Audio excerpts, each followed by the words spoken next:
Evangelho de João, no capítulo de número 10, versículo 10 e 11. O ladrão não vem senão a roubar, a matar e a destruir. Eu vim para que tenham vida e a tenham com abundância. Eu sou o bom pastor. O bom pastor dá a sua vida pelas ovelhas. Eu sou o bom pastor. O bom pastor dá a sua vida pelas ovelhas. Podeis sentar.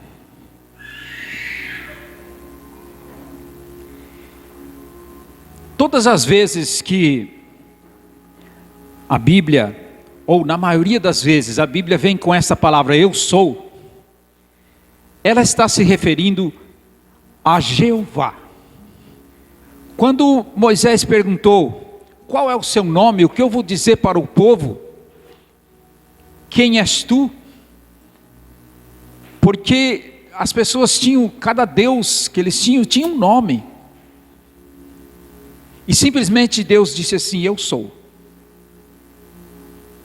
Era como se ele estivesse dizendo, trazendo para a nossa língua portuguesa, eu sou. E aqui você pode colocar o que você necessitar. Eu sou o bom pastor, eu sou a porta, eu sou o provedor,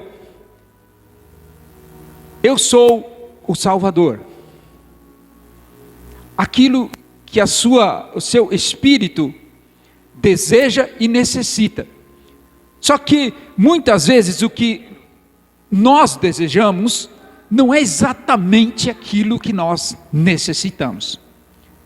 Mas como Deus sonda o nosso coração, e a palavra de Deus ela vai até o fundo da nossa alma, como uma espada de dois gumes, e ela entra lá onde precisa. Então Deus sabe o que realmente você necessita.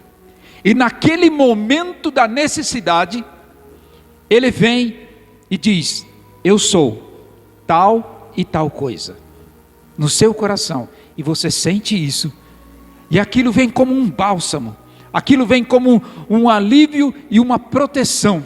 E por que não dizer, uma salvação para a sua vida naquele momento.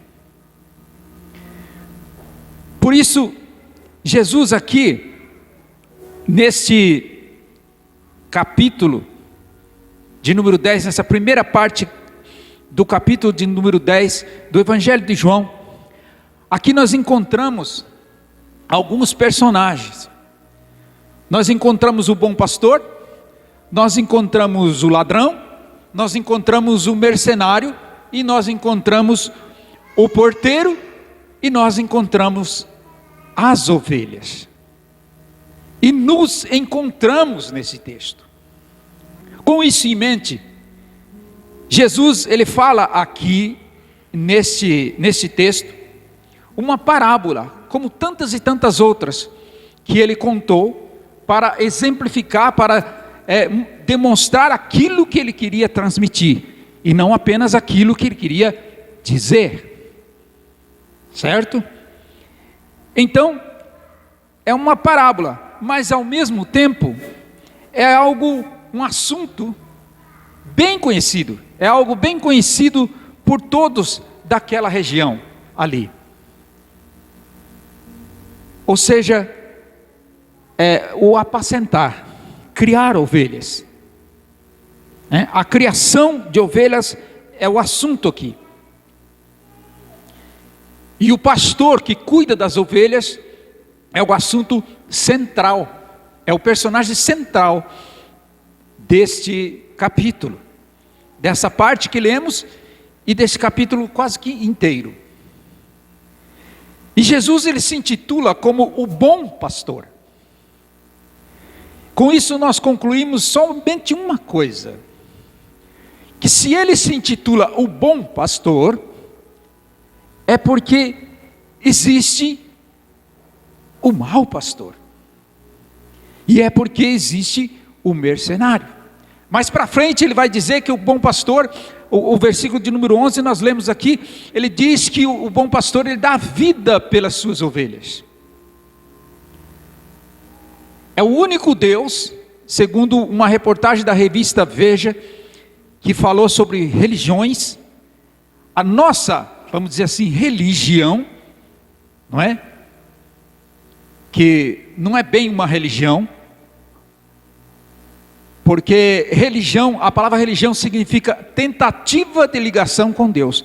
Nós não, nós temos Jesus, nós temos a ligação direta com Deus, não é uma tentativa, é um fato. Certo? Mas, como entrou essa palavra religião, vamos dizer que seja. Nessa reportagem da revista Veja, eu li, ela falava sobre várias religiões. E uma determinada parte dessa reportagem, dessa revista, eu parei e fiquei maravilhado o que a revista, o que o autor escreveu ali. Ele disse assim: o cristianismo é a única religião em que o próprio Deus entrega a sua vida pelos seus fiéis. Aleluia. Alguém pode dar um aplauso para Jesus? Agora, um aplauso para Jesus, por favor. Esse é o nosso bom pastor. Então, ele vem se colocando como o bom pastor. Então o bom pastor, ele dá a vida pelas suas ovelhas. Mas mais para frente ele vem dizer que o mercenário não. O mercenário ele foge. Quando ele vê o lobo, ele foge. Tem muitos líderes por aí que estão fugindo quando a coisa aperta. E eu vou dizer uma coisa para vocês. Isso é fato. Não é apenas revelação, mas vamos dizer que seja uma revelação. Preste atenção, as coisas vão piorar. A igreja de Jesus Cristo, cristianismo que dizem religião, a igreja de Jesus Cristo já foi perseguida em várias épocas. Mas está começando já há alguns anos uma perseguição que ela está sendo sutil, mas que agora está começando a ganhar uma forma mais perigosa. E eu vou dizer, muitos mercenários vão ser revelados nas igrejas. Muitos vão fugir, mas vão ser muitos mesmo.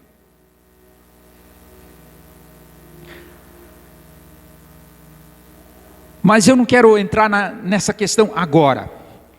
Eu quero apenas falar de um tipo de vida que esse bom pastor nos dá. O propósito desta mensagem é entendermos a vida que Jesus nos dá. Chama-se abundância. A vida que Jesus dá é vida com abundância. E Ele começa te dando uma paz que excede todo entendimento humano. Isso por si só já te dá abundância. O que é essa paz que Jesus dá? É uma paz que não é apenas a ausência de guerra, é uma paz que não é apenas a ausência de luta, é uma paz que não é apenas a ausência de doença, de enfermidade, embora Ele levou sobre si as nossas dores e as nossas enfermidades, mas é uma paz que te faz passar por tudo isso com paz, com tranquilidade e certeza de que Ele vive e de que Ele está com você a te abraçar em toda e qualquer situação. Esse é o bom pastor. Por isso essa afirmação de Jesus Cristo, eu sou o bom pastor, e o bom pastor dá a vida pelas suas ovelhas, esta afirmação é mais do que lógica e sincera e verdadeira. É o que acontece no teu e no meu coração, e no coração daqueles que estão firmados na rocha, que é Jesus Cristo. Quantas vezes eu pude sentir isso, nas coisas mais simples e nas coisas mais complicadas que já passei na minha vida. Eu pude sentir essa paz, eu pude sentir essa abundância de vida na minha vida e na minha família. Vocês querem ver uma coisa bem simples, bem simples. Certa feita, nós tínhamos acabado de chegar no Japão, e ainda, sabe quando você acaba de chegar lá, você está devendo a passagem, você está devendo o visto, você está devendo quase tudo, porque é tudo financiado. Não tem como alguém que não tem uma situação financeira boa aqui ir trabalhar lá sem ser financiado. Hoje em dia está um pouco melhor, a passagem está dando de graça. Eu já vi propaganda disso, mas isso é outro assunto. Mas nós chegamos lá e matriculamos, foi quando a Adriele foi, nós viemos buscar ela e ela foi para lá. Ela fez 10 anos em cima do avião. Quando nós chegamos lá, matriculamos ela na escola. Aí o material lá é caro. Só a bolsa, que é usada durante os 5 primeiros anos, só a bolsa, ela custa 10 mil ienes. Que em real eu nem vou citar aqui quanto que dá. Mas 10 mil ienes, a nota de 10 mil é a maior nota que tem do dinheiro japonês. 10 mil ienes, para quem chegou lá cheio de dívida, era muita coisa. Fora os outros materiais. E ela foi o primeiro dia na escola, e no segundo dia, já teria que levar, no terceiro dia já teria que levar o material todo. E nós não tínhamos condições de comprar. E ela disse, eu não vou mais, porque eu não entendo nada que eles falam, e tal, e é difícil, eu não vou mais. Chorou. Aí nós oramos. E eu fui para o quarto. Chorar um pouco também. Mas acabou que eu não chorei, porque eu fui consolado por essa paz que excede todo o entendimento, quando o Senhor me disse, não faça nada, eu estou no controle. E eu comecei a rir, e fiquei tranquilo, não corri atrás de nada. Deitei na cama, fiquei lá o resto do sábado lá tranquilo em casa. Quando foi 10 horas da noite, bateram na minha porta. Eu abri, era uma brasileira junto com uma japonesa. E essa brasileira veio com todo o material escolar que minha filha precisava. E ela falou, essa minha amiga japonesa, ela teve uma perda muito triste. O filhinho dela faleceu num acidente. E ela tem todo o material escolar, e não sei, sua filha chegou agora, eu vi que vocês chegaram do Brasil agora, e você matriculou ela na escola? Eu falei, matriculei. E ela disse, então, ela resolveu doar esse material escolar, porque o filho dela faleceu. E eu recebi esse material, orei pela japonesa e agradeci, né, e tal. Nós nos tornamos amigos, vizinhos, e vida que segue. Então, nas coisas mais simples, nas coisas mais complicadas, Deus vem com a provisão, e quando Ele não vem com a provisão, Ele vem com o conforto, Ele vem com o consolo, Ele vem com essa paz, que nenhum entendimento humano, nenhum cérebro conseguiu explicar. Por quê? Por que nós, os cristãos, aqueles que realmente confiam no Senhor, temos essa tranquilidade de dizer, o Senhor é o meu pastor, e nada me faltará. Mas aqui ele fala sobre o ladrão, e ele diz que o ladrão, ele não vem por outro motivo, a não ser roubar, matar e destruir. Por que Jesus colocou essa ordem? Roubar, matar e destruir. Por que será que é assim? Por que não é destruir primeiro? Ou matar primeiro? Acabar de uma vez? Por que o ladrão vem? Para roubar. Primeiro ele vem para roubar. E quem é esse ladrão? E por que ele vem primeiro para roubar? E por que depois ele vai matar? E depois ele vai destruir? Que coisa, não? Por que isso? E eu fiquei ali um bom tempo, pensando sobre isso e tentando descobrir o porquê dessa ordem. E eu lhe pergunto, você já parou para pensar o porquê dessa ordem, ou esse versículo você lê e simplesmente lê? Que, aliás, vou abrir um parênteses aqui. Se você lê a Bíblia simplesmente por ler, não precisa ler. Ai, que pesado, pastor. Mas é. Leia a Bíblia porque você quer entender, leia a Bíblia porque você quer aprender, leia a Bíblia porque você quer ser mais fiel a Deus, leia a Bíblia porque você é cristão, e não apenas por ler.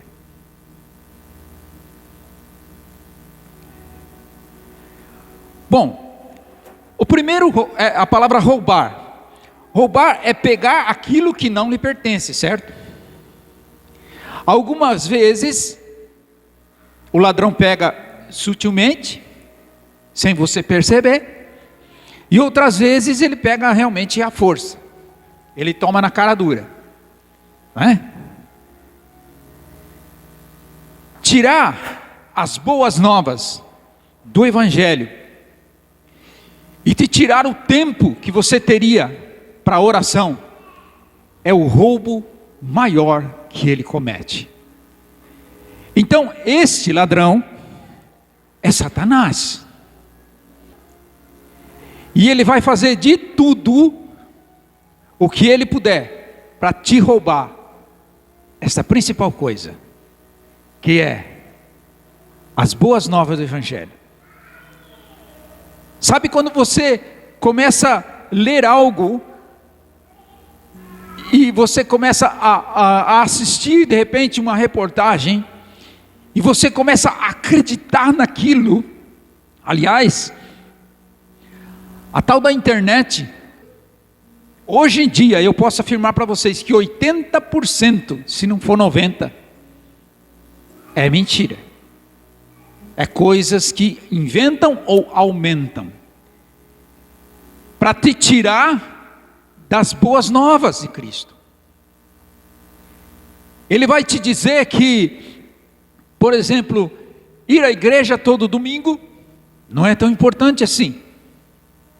Ele vai tentar te colocar coisas para você fazer que não precisava você estar fazendo naquela hora, para que você não venha numa reunião de oração, por exemplo. E ele está te roubando. Sutilmente, aos poucos, ele está te roubando. Ele está tirando a sua atenção, aqui e ali. Isso é roubar. Se ele consegue roubar, isso de mim e de você, pronto. Ele já fez 30% do trabalho que ele precisava fazer. Por quê? Porque você vai enfraquecer. Agora outra situação, matar. Matar, aqui eu entendo que não é tirar a vida de uma vez por todas. Não é te tirar a vida e te levar para o cemitério, para um caixão. Desculpa a palavra pesada, mas não é isso. Por quê? Porque se ele mata uma pessoa, certo? E aliás, Satanás, ele não tem poder de tirar a vida. Só quem pode tirar a vida e dar a vida é Deus. Amém? Mas vamos supor que se ele tivesse o poder e ele tirasse a sua vida, por exemplo, você que é fiel ao Senhor, você que ama Jesus Cristo, você que confessou a Jesus Cristo, tem a certeza da salvação, ele ia ser vencedor ou ele ia ser perdedor? Ele ia ser perdedor. Por quê? Porque você vai para Jesus, certo? Aquele ladrão que se arrependeu lá na cruz, ele estava agindo para que ele morresse, igual o outro que não se arrependeu. Então em um, Satanás perdeu, e no outro, ele ganhou. Mas ele não sai por aí tirando a vida de quem já serve ele. Primeiro porque ele não tem poder para tirar a vida. Mas ele não sai por aí atrapalhando aquele que já está no caminho dele. Pode ter certeza disso. Mas existe uma saída, Jesus Cristo. Eu conheci vários ex-prostituta, ex-traficante, ex-macumbeiro. Eu conheci vários ex que serviam e servem a Jesus Cristo, e nada de mal lhes aconteceu. Pelo contrário. Mas então ele não vai simplesmente matar a pessoa que tem Jesus em seu coração. Ela vai estar com Deus se ela morrer. Então o ladrão vai perder muito. Então o que ele faz? Ele tem que matar a esperança da salvação. Ele tem que tirar você do caminho do Senhor. Esse é o assassinato que ele comete. Um jogador de futebol, quando sabe que um outro jogador acabou de voltar de uma contusão, se for na coxa esquerda, ele vai sempre procurar dividir com esse jogador na coxa esquerda, porque ele sabe que esse jogador vai tentar defender a sua coxa esquerda. Então, Satanás, ele não vai matar, tirar a vida totalmente, mas ele vai tirar essas coisas, ele vai tirar a sua segurança na salvação, ele vai tirar a sua certeza, ele vai tentar quebrar isso dentro de você, de alguma forma. E para que isso não aconteça, é necessário firmeza em Jesus Cristo. Destruir é quebrar, destruir é moer, destruir é queimar, destruir é desmanchar por completo. Ok? Uma pessoa que permite que Satanás lhe roube, permite que Satanás lhe mate dessa maneira, ela se sente destruída, ela se sente um nada. A maioria das pessoas, ou todas, eu posso dizer, que se suicidam, são pessoas que se sentiram destruídas, queimadas, moídas, quebradas, totalmente destruídas. Já não existe mais esperança para ela. Então quando Satanás consegue destruir assim dessa maneira, aí é quando ele acaba fazendo com que a própria pessoa tire sua própria vida. E aí ele consegue fazer essas três coisas: roubar, matar e destruir. Mas então, como ficamos então? Se o ladrão, ele nos ataca por todos os lados, se não podemos ter nenhum segundo de distração, nenhum minuto de distração, nenhuma hora de distração, nós temos que estar atentos, sim, temos que estar atentos, temos que estar ativos na obra do Senhor, temos que estar firme com o Senhor, temos que estar cada vez mais crescendo no Senhor, temos que estar lendo a palavra de Deus, buscando cada vez mais a afirmação das boas novas em Cristo Jesus, que nada mais é do que a palavra evangelho, estar buscando isso de todas as formas possíveis, todos os planos que forem traçados pela igreja, para que nós possamos crescer, nós temos que estar ali, atuando e atuante, isso é fato. Mas calma, que o versículo aqui citado, de número 10, o ladrão não vem senão a roubar, matar e destruir. Calma, que este versículo não terminou aqui, ele continua.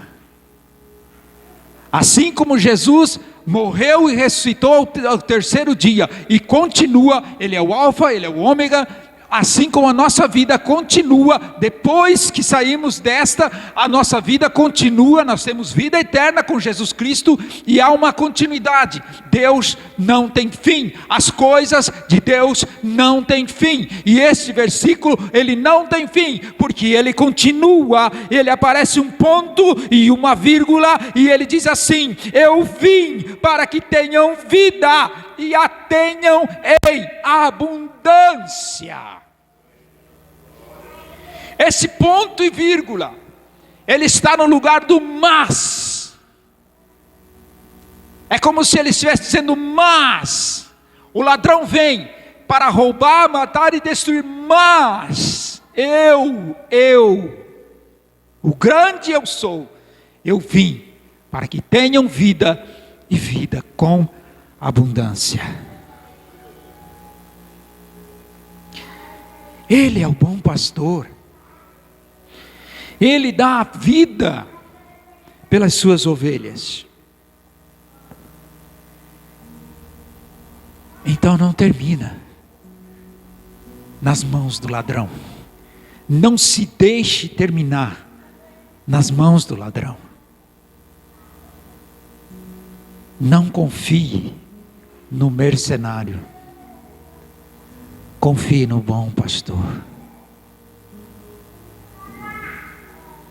A pergunta que fica, a pergunta final desta mensagem,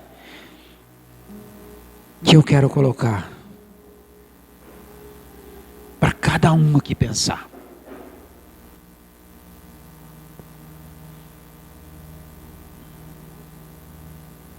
A pergunta é a seguinte: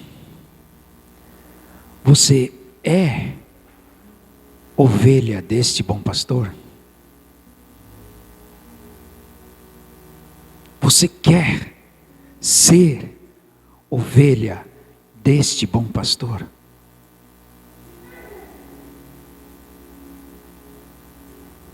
As ovelhas, aquele animalzinho mesmo, eles não têm poder de escolher o pastor. Elas estão à mercê daquele que o patrão colocava a cuidar delas.